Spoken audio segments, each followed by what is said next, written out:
हरे कृष्णा। इस चैप्टर में मैं इस चैप्टर का सार बता रहा हूँ। सार प्रभुपाद जी हर चैप्टर के शुरू में उस चैप्टर का सार लिखते हैं, ये भी बड़ी कृपा है।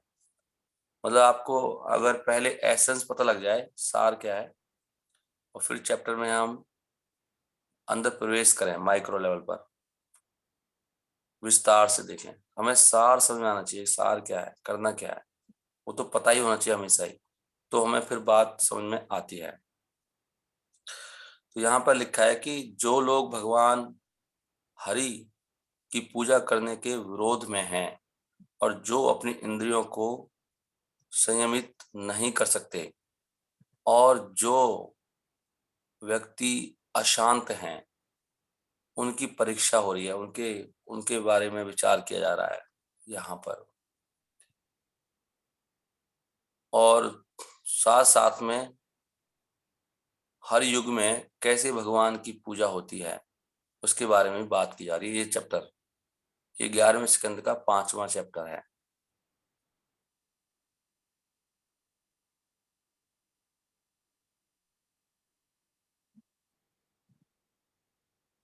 हम्म भगवान के भगवान विष्णु का जो भगवान के विस्तार हैं, उनके मुख से, उनकी बाजुओं से, उनकी जांघों से और उनके चरणों से क्या उत्पन्न होता है? Are born correspondingly and in order of the modes of passion, goodness, passion, ignorance, the four varnas। वहीं से 4 वर्ण उत्पन्न होते हैं। तो सब कुछ भगवान से आ रहा है ना, चारों वर्ण ऐसे ऐसे उत्पन्न होते हैं, ब्राह्मणा, क्षत्रिय, वैश्य और आगे। और चारों आश्रम भी ऐसे ही उनका जन्म होता है। भगवान के मतलब भगवान के मुख से ब्राह्मण का जन्म है। मतलब एक तरीके से तो ये बस एक कहने की बात है। भगवान तो हर जगह से ही दिव्य है ना, ऐसे नहीं कह सकते भगवान का मुख ज्यादा ऊंचा है, ऐसे नहीं सोचना चाहिए। वो समझाने के लिए बताया जा रहा है कि विराट पुरुष के ऐसे करके, ऐसे इसको समझना चाहिए। लेकिन यहाँ पर ये बता रहे हैं कि ब्राह्मण बहुत उच्च अवस्था में है, क्षत्रिय उससे नीचे है, वैश्य उससे नीचे है और शूद्र उससे नीचे है। अगर ये चारों वर्ण और चारों आश्रम भगवान हरि की पूजा नहीं करते हैं, जो कि उन सब की उत्पत्ति का मूल कारण है, मतलब हम सब भगवान से आए हैं, जिन्होंने हमको बनाया है, अगर हम उन्हीं की पूजा नहीं करते हैं, उनका पतन हो जाएगा। और इन वर्गों में जो स्त्रियां और शूद्र है, among these classes women and shudras who generally have no contact with the hearing and chanting of Harikatha are on account of their very ignorance special candidates for the mercy of great souls। वो केवल उनकी दया पर ही निर्भर हैं, जो महान आत्मा है। कौन? स्त्रियां और शूद्रों को बोला जा रहा है। अभी ये एक सच्चाई है, इसको समझना चाहिए कि केवल महान आत्माओं की कृपा पर ही निर्भर है। वो लोग जनरली सुनते नहीं है, मतलब ऐसे कह रहे ना, जनरली। इसलिए आज की जो दशा है, अभी सभी शूद्र हैं कलयुग में, तो आजकल लोग कहाँ कथा सुनते हैं, उनका कोई मतलब ही नहीं है भगवान की हरि कथा। और हम भी जो कथा में बैठे हैं, हम भी सुनते कहाँ हैं हम लोग? आप सोचेंगे ये क्या लिखा है यहाँ पर, हम लोग सुन के भी कहाँ सुनते हैं ना, हम सब शूद्र है ना। तो हम किसकी कृपा पर निर्भर हैं? हमें कृपा चाहिए, यहाँ से ये बात सीख सकते हैं आप। हम सभी ये नहीं कह सकते स्त्रियां अलग, सभी स्त्रियां शूद्र हैं सभी लोग आजकल। तो हमें कृपा चाहिए, मैं तो ऐसे समझ रहा हूँ इसको। हमारा कोई कांटेक्ट है नहीं, हम सुन के भी सुनते नहीं है, अंदर कुछ जाता नहीं है। The members of the other 3 वर्णा, जो बाकी 3 वर्ण हैं, becoming fit for achieving the lotus feet of Hari, बाकी 3 वर्ण वो फिट हैं भगवान के चरण कमलों को प्राप्त करने के लिए, क्योंकि उनका दूसरा जन्म होता है दीक्षा के द्वारा, जिसको स्रोत जन्म कहते हैं। तो एक जन्म तो हमें माता पिता से होता है, दूसरा जन्म दीक्षा से होता है। nevertheless become confused by concocted interpretations of the Vedas, लेकिन वो लोग भी कंफ्यूज हो जाते हैं, दिग्भ्रमित हो जाते हैं, क्योंकि लोग वेदों का अपने मनमाने ढंग से उसका अर्थ निकालते हैं।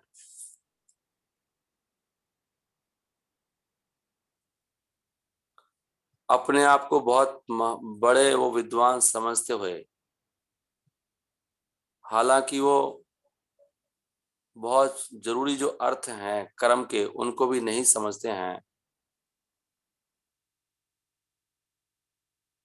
They become flatterers of other deities in their greed for fruitive results and ridicule the devotees of the supreme personality of Godhead. वो जो देवता हैं उनकी चापलूसी करते हैं, क्योंकि वो सकाम कर्म है उनके उनके फल चाहते हैं, लालची हो जाते हैं, भोगी, लोभी, और वो भगवान के भक्तों का उपहास करते हैं। वो बस पारिवारिक जीवन में फिक्स हैं, उसमें बिल्कुल चिपक गए हैं और बहुत आसक्त होते हैं। वो गप्पे मारते रहते हैं, इधर उधर की बातें करते हैं, और भगवान विष्णु और वो जो वैष्णव हैं उनकी सेवा में उनका कोई लगाव नहीं होता है, उसमें कोई रुचि नहीं होती है उनकी। और इसका हम साक्षात देखते हैं, जो हम भक्त हैं आप समझ सकते हैं कि हमारा उत्साह भगवान की सेवा में बहुत कम रहता है। हमारी आसक्ति घर परिवार में ही ज्यादा रहती है, बल्कि ऐसा है कि घर परिवार में कोई समस्या है तो वो सेवा करने से खत्म भी हो जाएगी। ये समझना चाहिए, हमारे घर में रहने से या सोचना कि घर में समस्या है मैं कैसे सेवा करूं, तो आप क्या भगवान थोड़ी हैं कि आप अपनी समस्या को निपटारा कर देंगे। भगवान करेंगे ना, भगवान सबको प्रेरित कर रहे हैं कुछ काम करने के लिए। कोई व्यक्ति कुछ गड़बड़ कर रहा है, लड़ाई कर रहा है, झगड़ा कर रहा है, तो भगवान भी तो अंदर से, ऐसे नहीं व्यक्ति अपने आप ही करे जा रहा है, भगवान का भी साथ है उसमें। भगवान के बिना लड़ नहीं सकता व्यक्ति। तो अगर हम भगवान की सेवा में लगेंगे तो भगवान कुछ करेंगे, आप थोड़ी कंट्रोल कर लोगे, ऐसे सोचना चाहिए। सेवा कभी रुक नहीं सकती भगवान की किसी भी हालात में। They are maddened by material opulence and pleasures, वो भौतिक ऐश्वर्य और सुख के द्वारा पागल हो जाते हैं और उनके अंदर विवेक शक्ति खत्म हो जाती है। जैसे मैंने बात बोली अभी, ज्यादातर भक्तों की थोड़ी समस्या आ जाती है तो उनकी सेवाएं रुक जाती हैं, भगवान की सेवा पीछे हो जाती है, तो उनकी विवेक खत्म हो जाता है कि उनको विवेक समझ में नहीं आता कि मेरी समस्याओं को केवल भक्ति से दूर होंगी, मेरे अपने प्रयास से, भौतिक प्रयास से खत्म नहीं होंगी। Divide of real discrimination and intelligence, उनके अंदर बुद्धि खत्म हो जाती है। मैं रोज ये पढ़ता हूँ और हमारे अंदर कुछ भी फर्क नहीं पड़ता है, ये हम साक्षात अनुभव कर रहे हैं। हमें डेली वही करना होता है जो हमने कल किया था, हमारी जिंदगी में कुछ बदलाव नहीं आता है। उससे यही साबित होता है कि हम, इसमें लिखा ना, they have no contact with the hearing and chanting, ये बहुत अच्छा पॉइंट है, ये जो लाइन है ना, ये बहुत ये जो लाइन है ये छोटी मोटी लाइन नहीं है, इसमें जो लिखा है ना इसका मतलब क्या है। अमंग दीज क्लासेज, ये 4 वर्ण हैं, स्त्रियां और शूद्र जो हैं, प्राय उनका हरि कथा के श्रवण और कीर्तन से कोई कांटेक्ट नहीं होता है। आप सुन तो रहे हैं लेकिन आपके कान तक वो बात अंदर नहीं जा रही है, कांटेक्ट नहीं बन रहा है। समझ रहे, जैसे घर में लाइट पूरा तार बिछे हुए हैं और जो आपका इंस्ट्रूमेंट है, आपका पंखा का तार है, वो वहां की लाइन से जुड़ा हुआ नहीं है। आपको लाइट तो आ रही है लेकिन आपका कांटेक्ट ही नहीं हो रहा है। तो लाइट तो आ रही है, सुन भी रहे हैं, कांटेक्ट नहीं है, तो असर नहीं पड़ रहा है। डेली हम वही कर रहे हैं जो कल कर रहे थे। सबकी अपनी प्लानिंग्स हैं, भौतिक प्लानिंग, योजना चल रही हैं। कोई नहीं सोचता कि मैंने कल इतनी भक्ति करी है, मैं नई प्लानिंग करता हूँ, ऐसे करता हूँ, और ज्यादा भक्ति करता हूँ, और भक्ति करता हूँ। कब बदलूंगा मैं आखिर, कब बदलूंगा?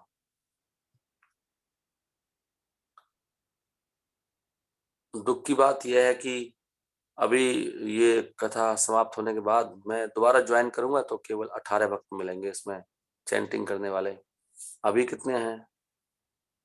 अभी 38 हैं, तो 20 भक्त तो गायब हो जाएंगे। हमें ये भी पता है कौन कौन है वो, नहीं? तो इसका मतलब वो सुन नहीं रहे हैं। क्या कर रहे हैं बताओ?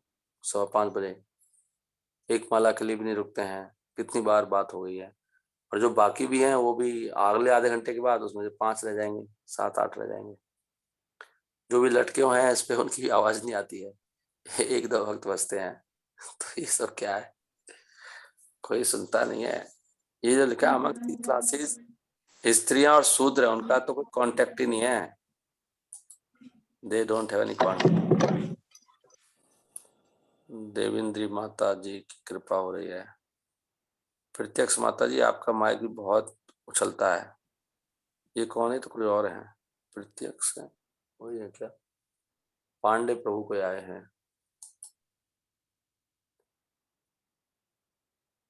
हरे कृष्णा हरे कृष्णा, कृष्णा कृष्णा हरे हरे, हरे राम राम राम हरे हरे। आगे क्या कहते हैं? अंदर जाता नहीं है, अंदर जाएगा कैसे? तो इसलिए कह रहे हैं वो कैसे कर पाएंगे? वो महात्माओं की कृपा पर निर्भर है, उनकी सेवा। जो प्रहलाद महाराज ने कहा था अपने पिता को कि मतिर्न कृष्णे, कृष्ण में मति लगती नहीं है। स्वैतो व परतो व, स्वैतो परतो व, अपने प्रयास से या किसी दूसरे के समझाने से या कंबाइंड से, मिथो अभिपद्येत, मिथो या दोनों के प्रयास से, आप भी प्रयास करो और कोई दूसरा भी प्रयास कर रहा है, तब भी नहीं आएगा। क्योंकि इन्होंने ग्रह वृता नाम, ये लोग घर में आ सकते हैं, शूद्र लोग, मतलब जो हम जैसे लोग हैं। तो उन्होंने कहा मैया साम पाद रजो अभिषेकम, जब तक महात्माओं की कृपा की धूल नहीं लेंगे, जब तक इस स्टेज पे नहीं पहुंचेंगे कि जो ये कह रहे हैं मुझको बिल्कुल सही भी नहीं लग रही, मेरी बुद्धि भी इसके विरोध में है, बिल्कुल भी इनकी बात समझ में नहीं आ रही, लेकिन फिर भी मैं इनकी बात मानूंगा। इसको बोलते हैं महात्माओं की कृपा पर निर्भर रहना। मैं अपने दिमाग पर निर्भर नहीं हूँ, अपनी समझ पे भी निर्भर नहीं हूँ, मैं निर्भर हूँ इनके वचन पर। तो फिर उसका उद्धार हो सकता है। प्रहलाद महाराज ने ये उनको बताया कि भैया ये बात जो मैं कह रहा हूँ आपको समझ में नहीं आएगी। असुरवरिया, हे असुरों में श्रेष्ठ हिरण्यकशिपु पिताश्री, आपको ये बात समझ में नहीं आएगी। मतिर्न कृष्णे स्वैतो व परतो वा, अपने प्रयास से, दूसरे के समझाने से, मिथो अभिपत्ति, मिथो मतलब दो, आपसी, ये दोनों मिल जाएं, आप भी मिल जाओ, आप भी और वो आपको समझ, दोनों प्रयास करेंगे तब भी नहीं। आपको उनकी चरणों की धूल लेनी पड़ेगी, धूल बनना पड़ेगा, चरणों के नीचे आना पड़ेगा। ये बहुत महत्वपूर्ण बात है। तो ये लोग पागल कैसे हो गए? ये पागल हो गए हैं संसार के सुख में और ऐश्वर्य में। विवेक बुद्धि खत्म है, बुद्धि खत्म है, और वो हमेशा कार्य करते हैं ऑन द मेंटल प्लेटफॉर्म, मानसिक धरातल पर मन की हवाई कल्पनाओं में खोए रहते हैं। परंतु ऐसी जो आसक्ति है पारिवारिक जीवन से और आगे, ये वास्तव में ज्यादातर लोगों के लिए स्वाभाविक है। हालांकि ये जो शास्त्रों की सबसे उत्तम शिक्षा है उसके खिलाफ है, उसके विरोध में है। ये सब पारिवारिक आसक्ति। To become disentangled from such life in all respects is the principal teaching of the Vedas। ऐसे जीवन से बाहर निकलना ही वेदों का मुख्य संदेश है। सुन लो अब यहां हम फंसे हैं। व्यक्ति जीते जी फंसा रहता है और वो मर जाता है। वो सोचता नहीं है कि मैं मरने से पहले क्यों नहीं निकल, तब भी तो निकलेगा, तभी चला जाएगा तू घर को छोड़ के। तेरे पीछे कौन देखेगा घर को, कौन लड़ाई को बुझाएगा, कौन करेगा प्रयास। तो जीते जी मरना चाहिए। जीते जी छोड़ो ना, छोड़ के देखो, मरने के बाद भी तो घर चलेगा। To become disentangle from such life, ऐसे जीवन से छूटना, इस उलझन से बाहर निकलना, यही मुख्य संदेश है वेदों का। असली धन क्या है? असली धन है, real wealth is that conducive to the faithful execution of the duty of the soul. Real wealth is that conducive. असली धन कौन सा है? जो आत्मा का जो कर्तव्य है, मतलब भक्ति, जो उसको करने में हेल्प करे, वो असली धन है। असली धन कौन है हमारा? असली धन है हमारे भक्त। Not that which exist simply for selfish sense gratification. वो असली धन नहीं है जो हमारी इंद्रिय तृप्ति में सहायता करता है, इंद्रिय तृप्ति को बढ़ाता है। जो किसकी इंद्रिय तृप्ति? मेरी अपनी, भगवान की नहीं। तो हमारी इच्छाओं के परिणाम स्वरूप इंद्रियों में लगना या इंद्रियों को लगाना, टू इंडल्ज द सेंसेस, स्त्री और पुरुष दोनों इकट्ठे हो जाते हैं और बच्चे उत्पन्न करते हैं। ये हमारी इच्छा है। इंद्रियों को संतुष्ट करने की इच्छा के परिणाम स्वरूप ऐसे होता है। और आगे क्या होता है? आगे फिर हम पशुओं का, क्या बोलते हैं इसको, कसाई, animal slaughter, engaging in animal slaughter apart from that necessary for performance of sacrifice, these human animals themselves suffer violence in the next life। तो जो लोग पशुओं की हत्या करते हैं यज्ञ आदि के लिए, अगले जन्म में उनको ही कटना पड़ता है। फिर वो पशु उनको मारेंगे अगले जन्म में, उनसे बदला लिया जाएगा। यदि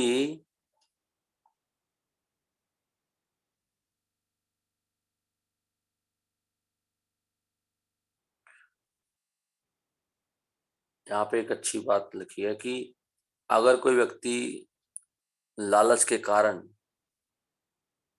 लोभ के कारण, अत्यधिक लोभ के कारण अपनी खुशी के लिए, अपने सुख के लिए वो व्यक्ति दूसरे जीवों के साथ में हिंसा करता है, तो वास्तव में वो भगवान हरि पर अटैक कर रहा है। देखो कितनी बड़ी बात है। आप किसी को कष्ट देते हो ना, तो एक्चुअली आप भगवान पे अटैक कर रहे हो।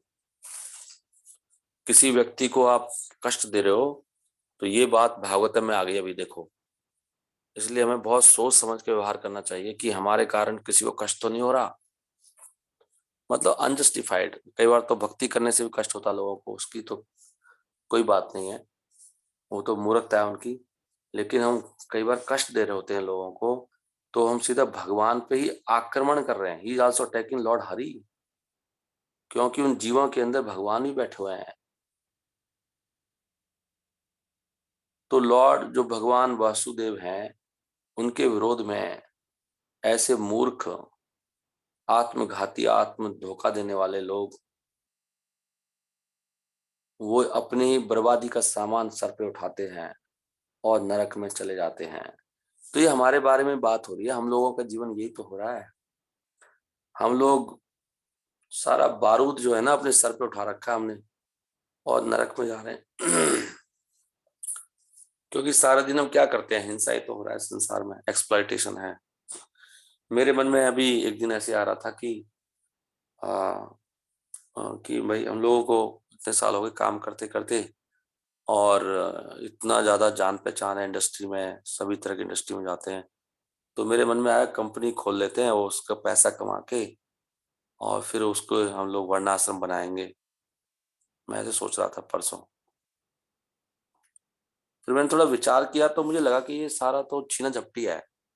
फिर ऑर्डर आने चाहिए, वो ले गया ऑर्डर, कितना मार्केट में ना छीना छीना झपटी का काम है ना सारा ये। जो बिजनेस है ना वो सब ऐसे ही है। ऑलरेडी लोग काम करे, मैं भी आ गया, नया इंडस्ट्री खड़ा कर दिया।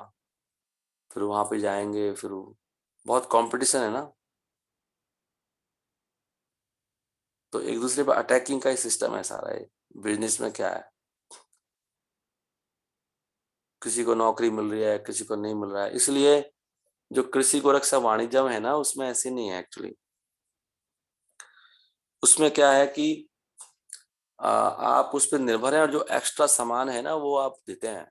ऐसे कोई बिजनेस नहीं करता है उसमें शास्त्रों के हिसाब से। मैंने सोचा कि ये बेकार ही है, मतलब एनिमिटी है ना, शत्रुता ही है एक तरह। वो सारा ऑर्डर ले गया, वो आगे बढ़ रहा है। कंपटीशन क्या है? कंपटीशन जो संसार का है, एक को दबाना है, एक को आगे बढ़ना है, ये तो है कंपटीशन। जो भगवान के धाम में कंपटीशन है वो ऐसे है कि भगवान की सेवा में, भगवान की सेवा अच्छी से अच्छी हो, उसके लिए हम एक दूसरे से कॉम्पिट करते हैं। और दूसरा भक्त अच्छी सेवा कर रहा है, उससे खुश होते हैं, उससे प्रेरणा लेते हैं, ये कितनी अच्छी सेवा कर रहे हैं, मैं भी अच्छी सेवा करूंगा। यहाँ पे एक के सर पे कुचल के आगे बढ़ा जाता है। दोनों नहीं कर सकते। भगवान की सेवा में ऐसे नहीं है कि मैं सेवा करूंगा तो आपको नहीं मिलेगी। यहाँ पे तो सीमित है ना, भगवान के धाम में तो सब सेवा कर सकते हैं। जैसे कोई लेक्चर देना, नहीं नहीं आपको मौका नहीं मिलेगा, खाली मैं लेक्चर दूंगा। आप दो ना, कितने सारे लोग हैं, जाओ सारे गुरु बन जाओ। यहाँ तो सब सुनते हैं। आप अच्छा सुनाओगे तो आपसे बड़े भक्त भी सुनेंगे आपसे, अरे आप सुनाओ ना, इतना अच्छा लग रहा है सुनने में। वहां पे थोड़ी है, आप ऑर्डर ले लोगे तो दूसरे को मिलेगा नहीं। एक ही कंपनी बंद हो जाती है, एक ही चल जाती है। तो मैंने सोचा कि ये तो राग द्वेष में है सारा, बकवास है सब। वहां पे हम लोग इधर प्रचार कर रहे हैं, उधर से कंपनी में कंपटीशन चल रहा है। कैसे, ये अलग अलग है। नहीं, कंपटीशन कर रहे हैं। तो ये सब भगवान हरि पे अटैक हो रहा है। कंपटीशन में अटैक कर रहे हो, दूसरे को परेशान कर रहे हो आप। भगवान हरि स्वीकार करते हैं क्या? अलग अलग युग में अलग अलग कलर स्वीकार करते हैं भगवान। हर युग में अलग रंग लेके आते हैं, अलग नाम लेके आते हैं, रूप लेके आते हैं। और उनकी पूजा भी, तरीके भी बदल जाते हैं।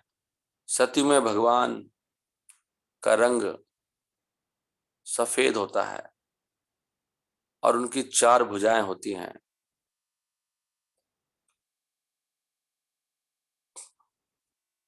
और वो ब्रह्मचारी की तरह कपड़े पहनते हैं, और उनको जाना जाता है हंस के नाम से। हंस अवतार सतयुग में। और उनको ध्यान के द्वारा उनकी पूजा होती है, उनकी सेवा होती है। त्रेता युग में भगवान लाल रंग के आते हैं, लाल रंग के। और उनकी भी 4 भुजाएं होती हैं। और वो यज्ञ का, क्या बोलते हैं, पर्सनोनिफिकेशन ऑफ सेक्रीफाइस, साकार रूप होते हैं, यज्ञ का साकार रूप। यज्ञ की प्रतिमा समझिए भगवान त्रेता में। और उनके चिन्ह क्या होते हैं? वो चम्मच जिससे हम आहुति डालते हैं, और लिडल यज्ञ करने की जो सामग्री है। इसलिए उनको ऐसे नाम होते हैं जैसे यज्ञ। और यज्ञों के द्वारा उनकी पूजा होती है। मतलब यज्ञ अग्नि है ना, वो लाल रंग की होती है, ऐसे कहते हैं। भगवान यज्ञ का रूप लेकर आते हैं त्रेता में, यज्ञ ही मुख्य है, यज्ञ यज्ञ होते हैं त्रेता में। और द्वापर युग में भगवान गहरे नीले रंग के आते हैं और पीला पीला वस्त्र पहनते हैं, पीत वस्त्र। भगवान के वक्ष पर श्रीवत्स का निशान होता है, लक्ष्मी जी का निशान है, और दूसरे चिन्ह होते हैं, और उनके नाम होते हैं वासुदेव। और उनकी पूजा कैसे होती है? उनकी पूजा होती है विग्रह के रूप में, वेदों के विधि विधान तंत्रों के द्वारा। कलयुग में भगवान, ये 5वां अध्याय चल रहा है ना, हरि बोल। अच्छा, यहीं पे श्लोक आता चैतन्य महाप्रभु का, भगवान की विशेष कृपा है, हम लोग ये पढ़ पा रहे हैं। 11.5.32 में आता ना, कलयुग में भगवान कृष्ण वर्णम तुषा कृष्णम। कलयुग में भगवान कैसे आते हैं यहाँ बता रहे हैं वो, देखो कलयुग में भगवान कैसे आते हैं। चैतन्य महाप्रभु का नाम आ रहा है यहाँ पर। इन कलयुग में भगवान का रंग होता है सुनहरा, और उनके साथ उनके संगी होते हैं अस्त्र और शस्त्रों के रूप में।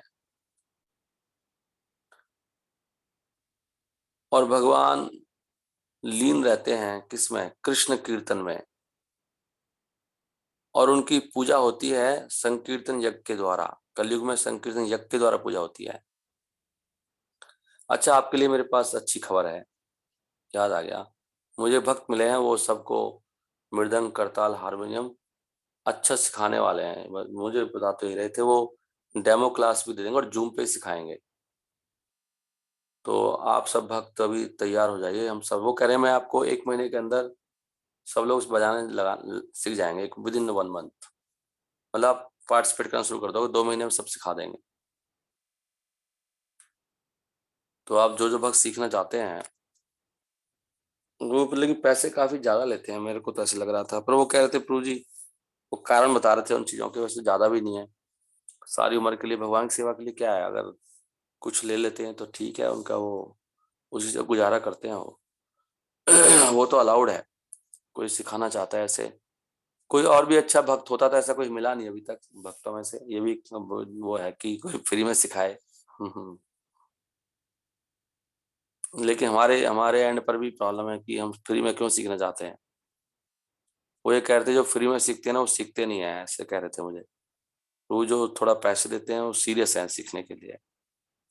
तो मैंने कहा ठीक है, तो मैं उनको, आज शनिवार है ना, आज इस बात करता हूँ, शायद आज शाम को क्लास नहीं करेंगे फिर हम। आज क्या है? हाँ, कल प्रोग्राम है वहां पर दिल्ली में। और आज सब भक्तों को मेरी, हाँ, मेरे प्रार्थना है कि वहाँ सेंटर पे जाके उसको सजाएं। हमने प्लान भी किया था। तो सब लोग आ सकते हैं, अपनी सेवाएं दे सकते हैं वहाँ पे। बहुत देखिए कैसे आप अच्छी तरह से सजा सकते हैं सेंटर को, क्या क्या कार्य हो सकते हैं। हम लोग गौर पूर्णिमा मनाना चाहते हैं धूमधाम से, क्योंकि शास्त्रों में कहा गया जो भगवान को उत्सव बनाता है, भगवान उसके लिए उत्सव तैयार करते हैं। और भगवान बहुत कृपा देते हैं, सब देखते हैं कौन क्या कर रहे हैं, हमें पता नहीं लगता है, भगवान की नजर में हर चीज रहती है, हर चीज। तो ये एक अच्छी खबर है कि आ, वो कह रहे हैं सब भक्तों को सिखा दूंगा मैं। तो मैंने कहा हम आपको 15 भक्त दे देंगे, थोड़ा कम कर लो फीस अपनी। वो शायद बोल रहे थे 5,000 फीस लेता हूँ बाहर से। मैं 5,000 तो बहुत ज्यादा है। फिर वो कह रहे कम से कम 3,000 तो लेता ही लेता हूँ मैं। तो मैंने कहा हम लोग आपको ज्यादा भक्त देंगे। तो कह रहे देख लेते हैं फिर कैसे करना है। ओके। तो भगवान कैसे है अभी? भगवान कलयुग में,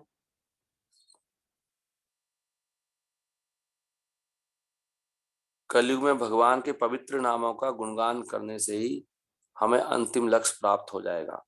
साफ साफ लिखा है यहाँ पे भागवतम में।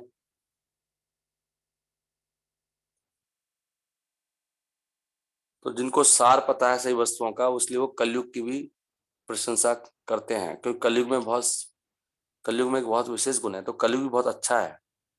थोड़ा ही समय रहना है यहाँ पे इस संसार में, मनुष्य जीवन में, और केवल हम ये कर लें तो हम यहाँ से निकल जाएंगे। और पता नहीं फिर कब जन्म होगा, फिर कितनी लंबी तपस्या करनी होगी, और मौका भी नहीं मिलेगा।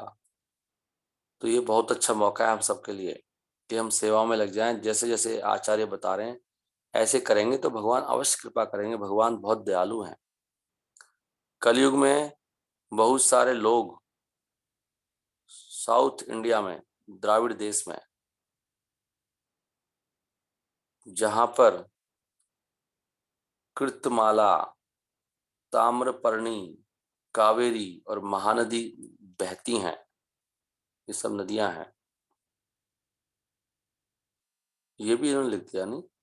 इन कलयुग में बहुत सारे लोग साउथ द्राविड़ देश में, इन जगहों पर वो भगवान की भक्ति में पूरी तरह समर्पित होंगे। तो कावेरी के तट पे तो श्रीरंगम है। अभी ये भागवतम लिखी है 5000 साल पहले। तो ये सब यहाँ पर सब भगवान के स्थान है ना। ये सब श्री संप्रदाय की बात हो रही है। पहले भविष्यवाणी कर दिया है। भगवान की सेवा के लिए पूरी तरह समर्पित है वो लोग। बहुत से होती है भगवान की वहां पर। वो विश्व का सबसे बड़ा मंदिर है श्रीरंगम मंदिर। आपने किसी ने देखा हो तो बहुत बड़ा है। आप सोच नहीं सकते कितना बड़ा, पूरा किला है, वो मंदिर नहीं है।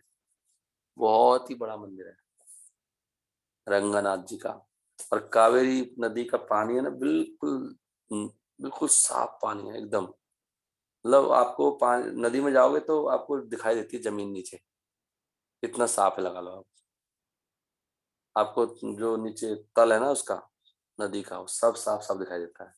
और मछलियां भी घूमती रहती हैं वहीं पर ही, बिल्कुल नहाते हैं। और बिल्कुल मंदिर के जो गेट है उसको बिल्कुल सामने है रास्ता, बिल्कुल सीधा जा रहा है कावेरी नदी तट। और स्वयं रामानुजाचार्य, वो जगह है ना वो। और उसी रोड पे इस्कॉन का टेम्पल भी है। श्रीरंगम से जो कावेरी नदी के सामने, मुश्किल से 1 किलोमीटर भी नहीं होगा वो नदी। और वहां पर आपको इतनी तुलसी मिलेगी, जैसे कि हम तो तुलसी का पत्ता करते हैं ना, वहां पे कोई तुलसी देना ना प्रसाद में, आपको आधा आधा किलो तुलसी दे देगा वो, एक पाव। इतनी तुलसी वहां पे भगवान को चढ़ाई जाती है। वहां पे तुलसी के बाग होते हैं। हम तो एक पत्ता ऐसे देते हैं ना मंदिर भगवान को। पत्ते भी कई बार सूखे होते हैं। वो तुलसी मतलब वहां पे ऐसे ऐसे जैसे आप क्या बोलेंगे, पूरे से भोजन होगा, तुलसी का भोजन है पूरा।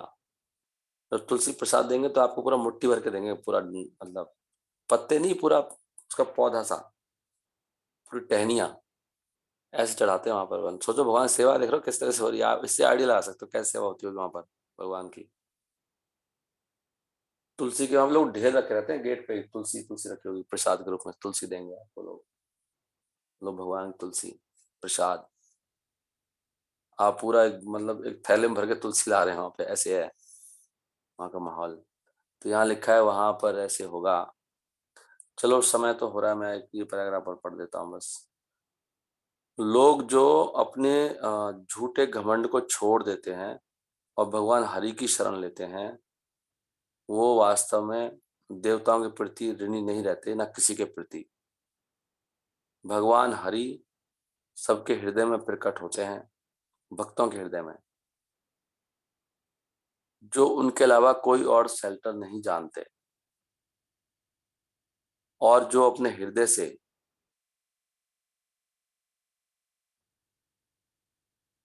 कौन, ये भगवान हरि बता रहे हैं। भगवान हरि ही, जब हम भगवान की, देखो ये बड़ा इंपॉर्टेंट बात है।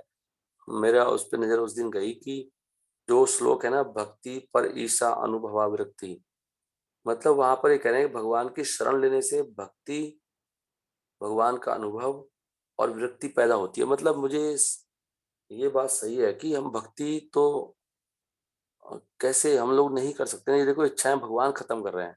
यहाँ पे हम कहते हैं अपनी इच्छाएं खत्म करो, आप नहीं कर सकते। भगवान कृपा करके सारी गंदी इच्छाओं को भक्तों के हृदय में से निकाल देते हैं। कब? जब हम शरणागति करते हैं।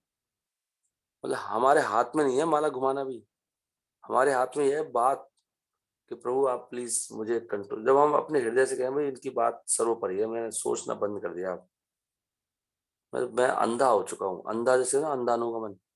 एक बार डिसाइड कर लिया ये व्यक्ति सही है, ये मुझे मिसगाइड नहीं करेंगे, मुझे कुछ चीट नहीं करेंगे, तो फिर हम लोग जब उनकी बात मानना शुरू करते उसको शरणागति बोलते हैं। शरणागति के का फल है भक्ति, विरक्ति और भगवान का अनुभव। ये पॉइंट है समझने का।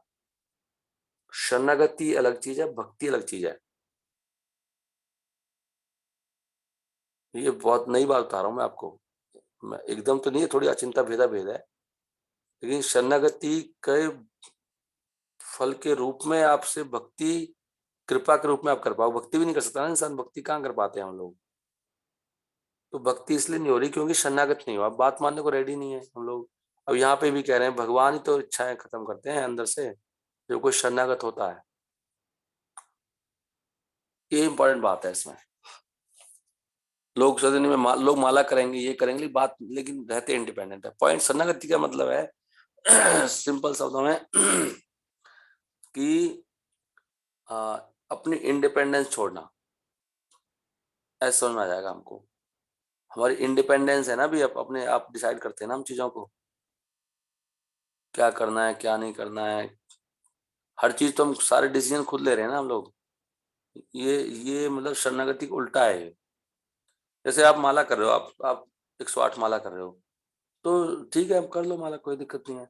लेकिन आप अपने मन से ही कर रहे हो, ना किसी से पूछा माला करूं कि सेवा करूं, कैसे करूं ना करूं, तो वो माला आपकी भक्ति में नहीं आ रही हो। माला घुमाते रहो, कुछ दिक्कत नहीं है, कुछ नहीं मिलेगा आपको। थोड़ा बहुत तो ऑफ कोर्स माला घुमा रहे हो कुछ तो होगा, लेकिन वो भक्ति में काउंट नहीं हो रहा। तो पुण्य कर्म में या कोई कर्म कर रहे हो आप, माला घुमाने का है ना, नाम नाम अक्षर होए नाम नहीं होए, तो नाम नहीं हो रहा, वो नाम अक्षर है। हरि नाम नहीं है वो नाम अक्षर है बस। हरे कृष्ण शब्द, हरे कृष्णा कृष्णा कृष्णा हरे हरे, हरि नाम नहीं हो रहा वो। हरि नाम होगा जब आपको गुरुजी बोले कि आप इतनी माला करिए। अब वो बोले नहीं आप 16 माला करो, बाकी समय सेवा करो। आप वृंदावन जा रहे हैं, गुरुजी से पूछा भी नहीं, ना वो खुश है आपके जाने से। जैसे यहाँ पे हम लोग अभी फंक्शन मना रहे हैं, आप 3-4 वक्त भाग गए वृंदावन, अरे छोड़ो यहाँ पे तो पता नहीं ये सिद्धांत ताई क्या करने वाला है, वहां चलते ना, वहां पे बड़ा आनंद आएगा। तो वो अब वृंदावन गए ही नहीं आप। या आप चलो हो सकता है आप हमारे मतलब जो भी आपके काउंसलर गुरु हैं उनसे पूछा नहीं आपने, अपनी मनमर्जी से करे जा रहे हो आप कुछ भी, तो वो भक्ति में काउंट नहीं हो रहा। भक्ति शरणागति है वहां पे, ये तो बात कर रहे हो। जो त्रिपद्य मानस है ना, जो जो शरणागत है उसके अंदर भक्ति प्रवेश करती है, बिना शरणागति के भक्ति है ही नहीं।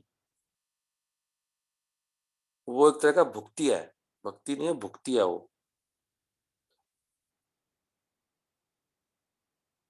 तो जो शरणागत है उसके हृदय से ही भगवान ये सारी इच्छाएं निकालते हैं। इसलिए हम सबके अंदर काम भावनाएं हैं, कोई शरणागति है नहीं हमारी। शरणागति नहीं है तो सारा गंध हमारे पास ही भरा पड़ा है, हम परेशान भी हैं। तो यहाँ कह रहे हैं विधेयराज निमि, विधेयराज निमि, उन्होंने ये सारी बातें सुनी भागवत धर्म की नवयोगेंद्र के मुख से। उन्होंने उनकी पूजा की संतुष्ट मन से, और वो सब फिर नवयोगेंद्र वहां से चले गए। देवऋषि नारद ने वासुदेव को फिर भक्ति का जो अंतिम आश्रय है उसके बारे में बताया, और उन्होंने वसुदेव को बताया, सॉरी वसुदेव वसुदेव को बताया कि यदि भगवान श्री कृष्ण उन्हीं के पुत्र बने हैं, बन गए थे इस संसार में प्रकट होने के बाद, इस संसार प्रकट होने, तो भगवान क्यों आए? इस संसार का भार खत्म करने के लिए। लेकिन उनको ये नहीं सोचना चाहिए कि वो उनके पुत्र हैं, परंतु उनको समझना चाहिए भगवान है।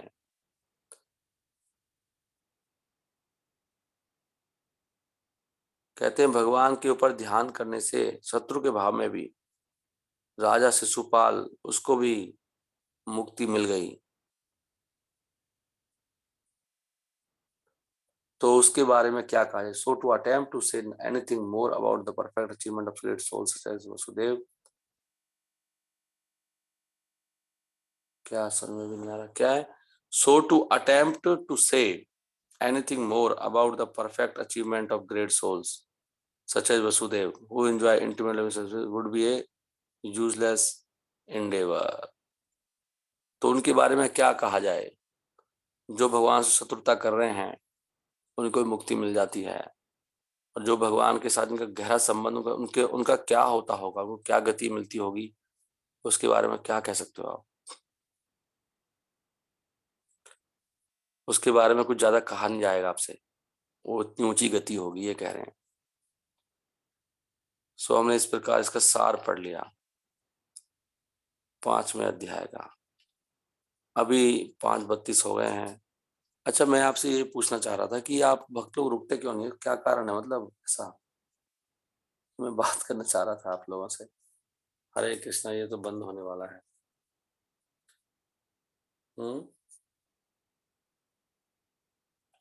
कुछ समस्या है क्या, मतलब आप लोग भक्ति क्यों नहीं करना चाहते, चैंटिंग? आप आते तो हो, जुड़ते भी हो, तो एक माला के लिए रुकते नहीं है भक्त लोग? बता सकते हैं कोई भक्त ऐसे क्यों ऐसे करते हैं? हरे कृष्णा।